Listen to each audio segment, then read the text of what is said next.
Study IQ IAS, आपका selection हमारा mission. Hello everyone, budget के नंबर्स के बारे में तो आपको जानकारी मिली गई होगी कि सरकार ने क्या किया, कौन सी नई स्कीम लेके आए। बट एक डीपर एनालिसिस के बारे में बात करते हैं, क्योंकि वो शायद आपकी नजरों से दूर निकल गया। और वो एनालिसिस है that how this budget is a red alert for the middle class.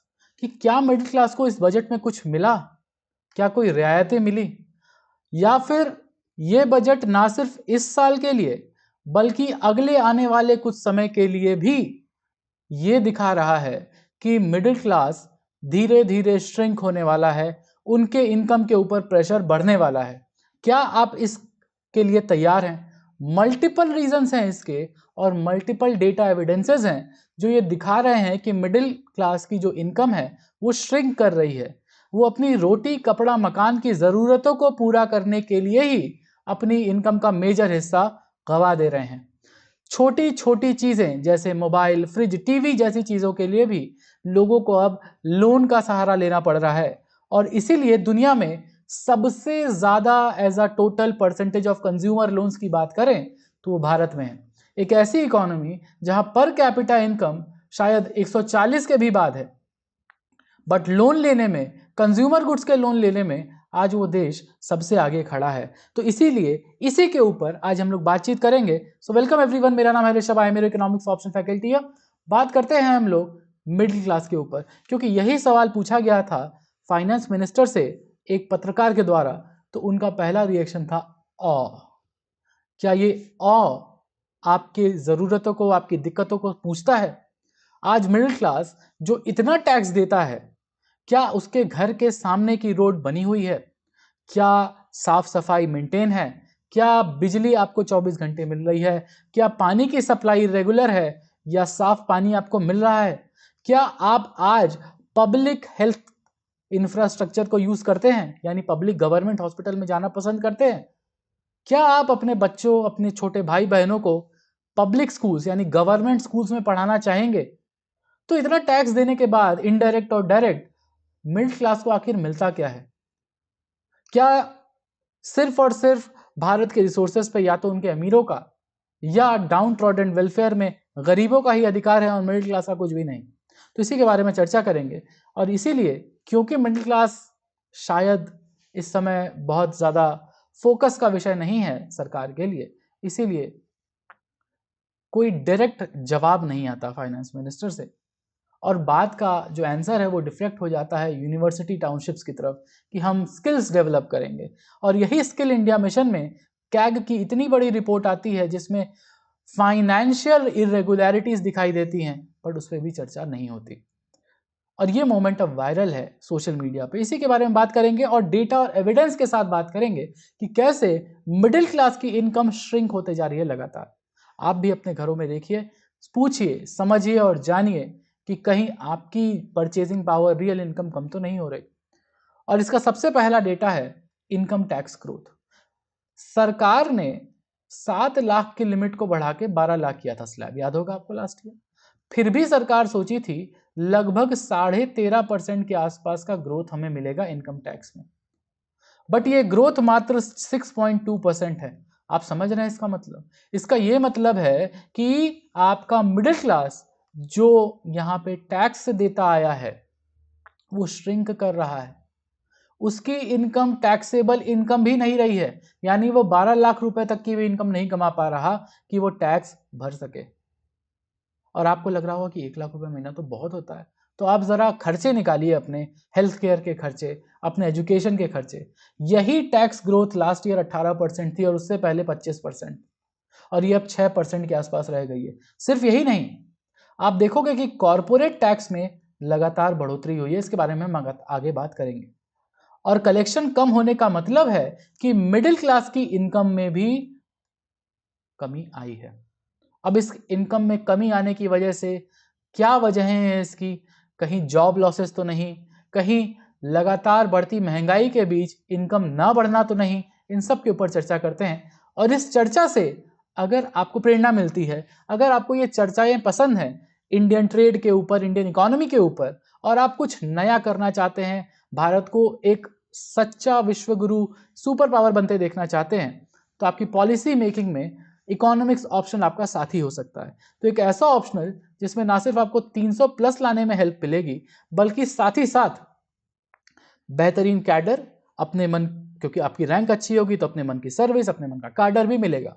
तो एक ऐसा ऑप्शनल चाहिए जो लॉजिकल है, एनालिटिकल है, जिसमें आपको रटना नहीं पड़ता और भीड़ का हिस्सा ना बन के अपने दिमाग का प्रयोग करना है आपको, तो इकोनॉमिक्स ऑप्शनल आपके लिए हो सकता है। फरवरी बैच में एडमिशन चालू है, आपने एडमिशन नहीं लिया है तो ले लो। इंडियन इकोनॉमी से हम लोग शुरू करने वाले हैं। आपको ना सिर्फ ऑप्शनल में हेल्प मिलेगी, बल्कि जीएस ओवरलैप्स और प्रीलिम्स पार करने में भी हेल्प मिलती है इकोनॉमिक्स ऑप्शनल से।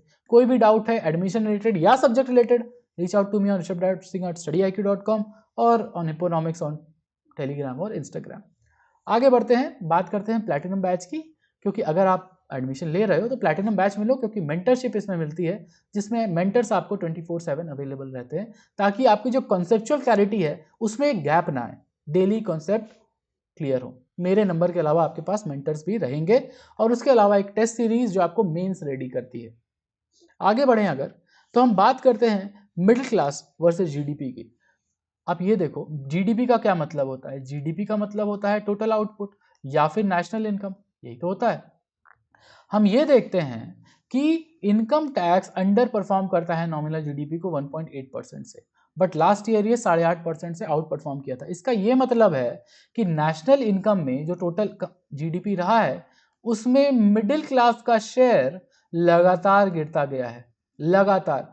तो ये शेयर अगर मिडिल क्लास का गिर रहा है नेशनल इनकम में, तो बढ़ किसका रहा है? कॉर्पोरेट्स का। तो आप आगे देखेंगे कि कैसे कॉर्पोरेट इनकम टैक्स लगातार, मतलब इस साल पर्सनल इनकम टैक्स को पीछे छोड़ दिया है ग्रोथ में। इसका यह मतलब है कॉर्पोरेट्स का सरप्लस और प्रॉफिट लगातार बढ़ा है, बट उसका distribution of that profit with middle class वो नहीं हुआ है। आप ये देखिए ग्रेट डाइवर्जेंस कि मिडिल क्लास की जो आपकी इनकम टैक्स ग्रोथ है वो 6.2% रही है, वहीं कॉर्पोरेट की लगभग 12.5%, जस्ट डबल रही है। इसका ये मतलब है कॉर्पोरेट्स के तो प्रॉफिट्स टैक्स होते हैं ना, यानी कि कॉर्पोरेट्स के प्रॉफिट बड़े हैं, बहुत ज्यादा बड़े हैं, बट ये प्रॉफिट्स मिडिल क्लास तक नहीं पहुंचे, चाहे वो सैलरीज के टर्म में हो, चाहे वो वेजेस के टर्म्स में हो या डिविडेंड्स के टर्म में हो। इससे ये समझ में आता है कि नेशनल इनकम का एक बड़ा हिस्सा कॉर्पोरेट्स के पास जा रहा है, ना कि भारत के लोगों के पास। आप आगे देखिए, ये बजट भी क्या कुछ ऑफर करता है। आपको याद होगा कि हमने एक डिस्कशन किया था इनकम टैक्स के ऊपर कि भाई 7 लाख से 12 लाख लिमिट बढ़ा दी गई है, तो अब सरकार और रियायत तो नहीं दे सकती, बट एक नया इनोवेशन कर सकती है जो वेस्टर्न कंट्रीज करती हैं। ये इनकम टैक्स को क्या कर सकती है? इन्फ्लेशन से इंडेक्स कर सकती है, यानी कि अगर इन्फ्लेशन बढ़ेगा तो ऑटोमेटिकली ये जो अपर लिमिट, ये जो लिमिट है इनकम टैक्स रिबेट की, वो बढ़ जाएगी ऑटोमेटिकली। कि भाई 10% से अगर आपका इन्फ्लेशन बढ़ा है तो भाई 10% से आपकी इनकम भी बढ़ जानी चाहिए, यानी कि 12 लाख की जगह 13,20,000 के आसपास आपका इनकम टैक्स रिबेट मिल जाएगा। बट ऐसा नहीं हुआ, स्टैंडर्ड डिडक्शन भी नहीं बढ़ा, ना टैक्स रेट की रिबेट लिमिट बढ़ी, और इन्फ्लेशन के बावजूद आज आप देखो अगर तो घर के खर्चे देख लो, rent, education, medical bills, electricity, water, हर के लिए आप पैसा देते हो, पर क्या आपको साफ पानी मिल रहा है? और उसके अलावा because of AI job losses लगातार रह रही हैं इस देश में। क्यों?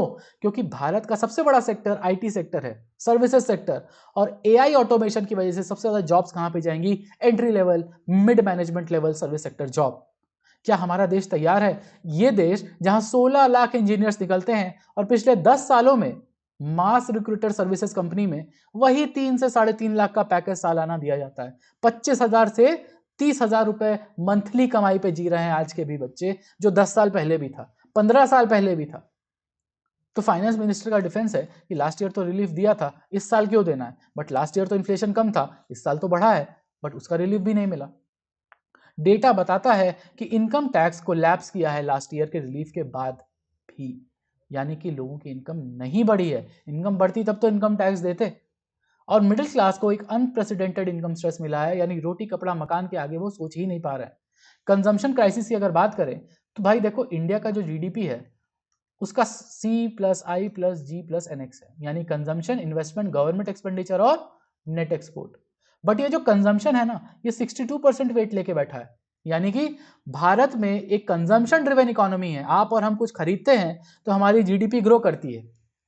बट आज देखो आप क्या हो रहा है, ये कंजम्पशन बढ़ कहाँ रहा है, क्योंकि जीएसटी का प्रोजेक्शन ये है कि जीएसटी 3% से गिरने वाला है, जीएसटी कलेक्शन गिरने वाला है, और स्टिल सरकार कहती है, सरकार ये कह रही है कि इनकम टैक्स हम अगले साल बढ़ा लेंगे।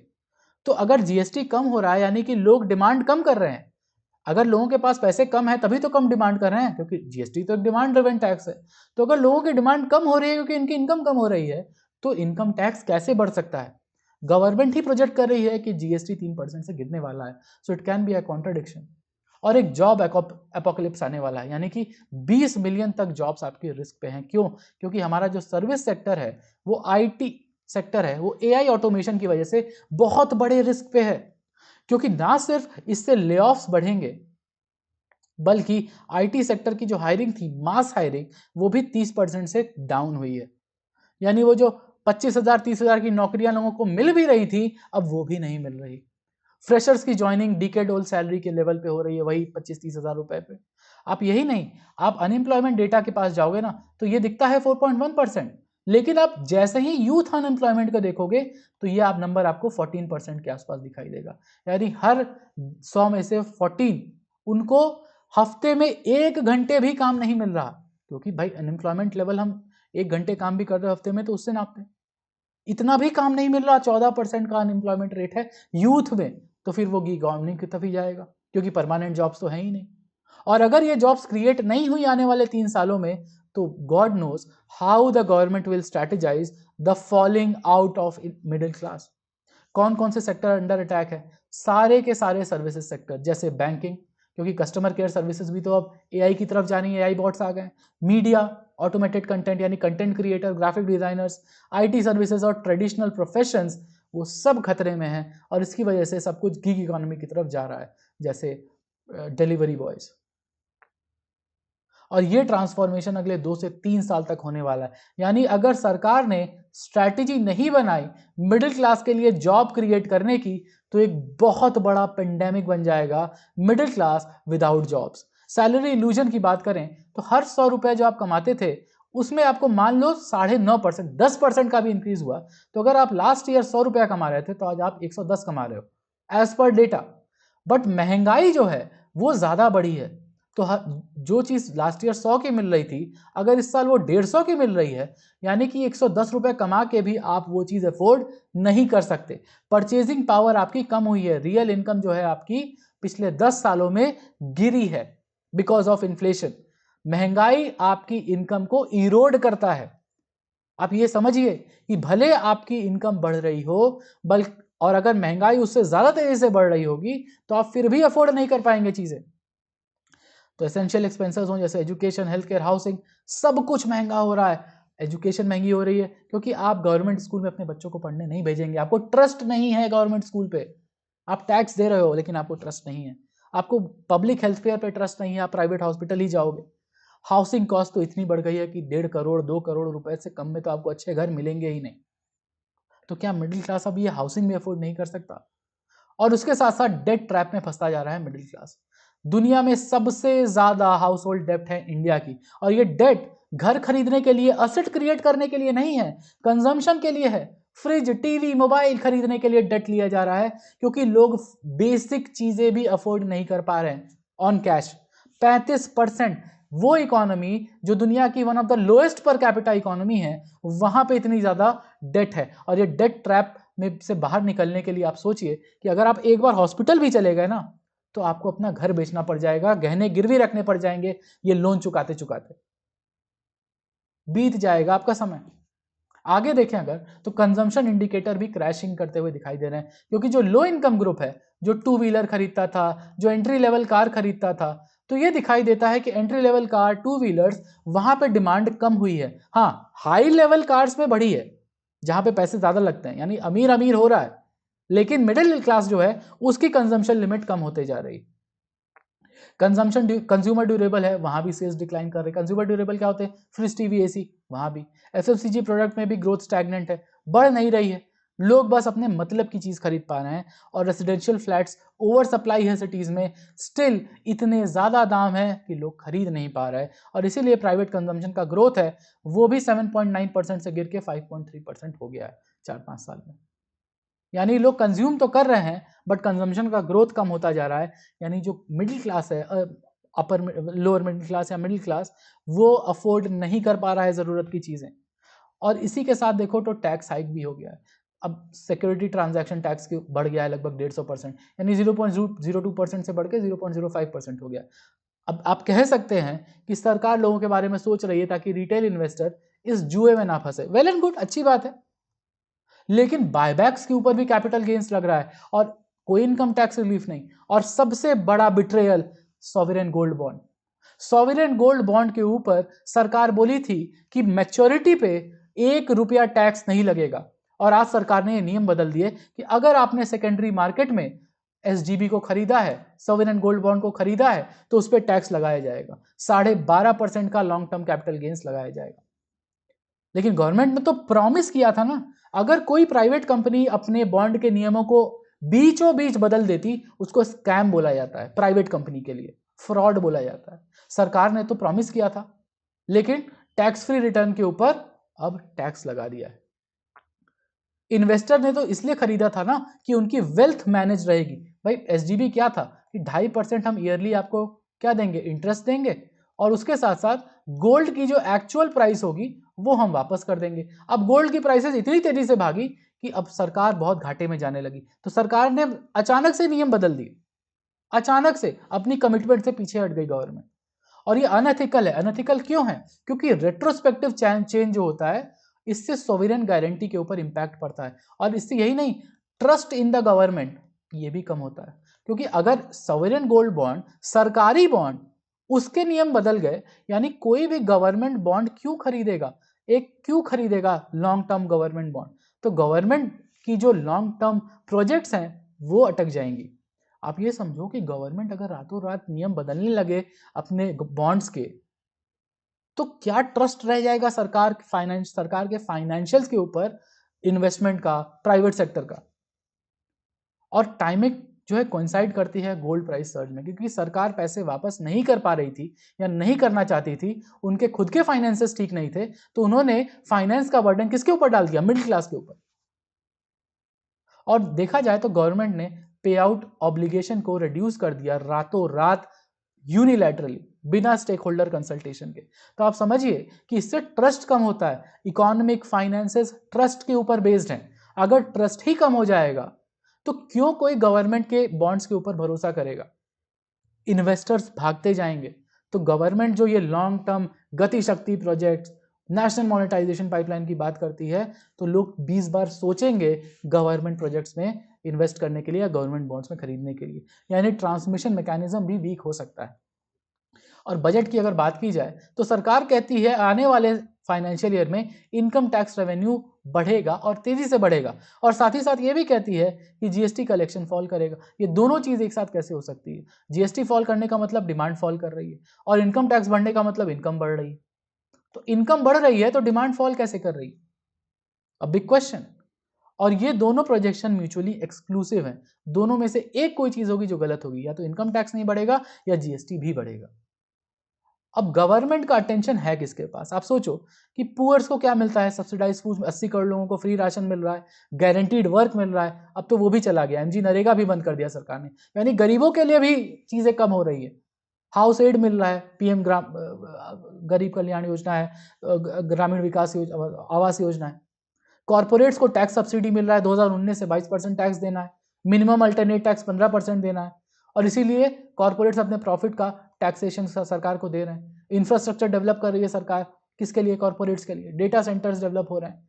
बट मिडिल क्लास को कुछ भी सब्सटैंशियल टैक्स ब्रेक नहीं मिलता। और टैक्स ब्रेक छोड़िए, अपने टैक्स के बदले road, electricity, school, hospital, even basic necessity like clean water, वो भी नहीं मिलता। तो अगर आप आज भी सवाल नहीं करते तो कब करोगे? सोचो। तो एक परफेक्ट स्टॉर्म है जो आने वाला है, किसके ऊपर? भारत के मिडिल क्लास के ऊपर। AI ऑटोमेशन से वाइट कॉलर जॉब्स जाएंगी। आपने अभी अभी पढ़ा भी होगा कि एंथ्रोपिक जो क्लाउड AI बनाती है वो कोड्स लिख सकती है, टेस्ट नहीं, एनालिसिस नहीं, लिख सकती है कोड। यानी कोडर्स, डेवलपर्स की जॉब्स भी खतरे में है।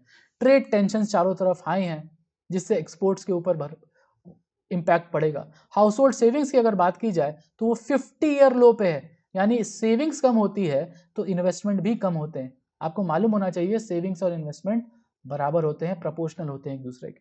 सेविंग्स कम, इन्वेस्टमेंट कम, इन्वेस्टमेंट कम, आउटपुट कम, आउटपुट कम तो इनकम कम, इनकम कम तो डिमांड कम। तो इसीलिए हम देखते हैं कि जो पॉलिसी अटेंशन है वो कहीं सप्लाई साइड को ठीक करने में ज्यादा है। सप्लाई साइड बोले तो कॉरपोरेट साइड, ना कि डिमांड साइड। और यही डिमांड साइड है जो भारत को आगे ले जाती है, सबसे बड़ा हिस्सा है जीडीपी में। तो फ्यूचर अभी थोड़ा सा मिडिल क्लास के लिए गड़बड़ दिखाई देता है, क्योंकि एक स्ट्रक्चरल डिक्लाइन दिखाई देता है। ये टेम्पररी सेटबैक नहीं है कि भाई उनकी जॉब्स भी जा रही हैं, इनकम भी नहीं बढ़ रही है और टैक्स भी है, कोई रिबेट नहीं।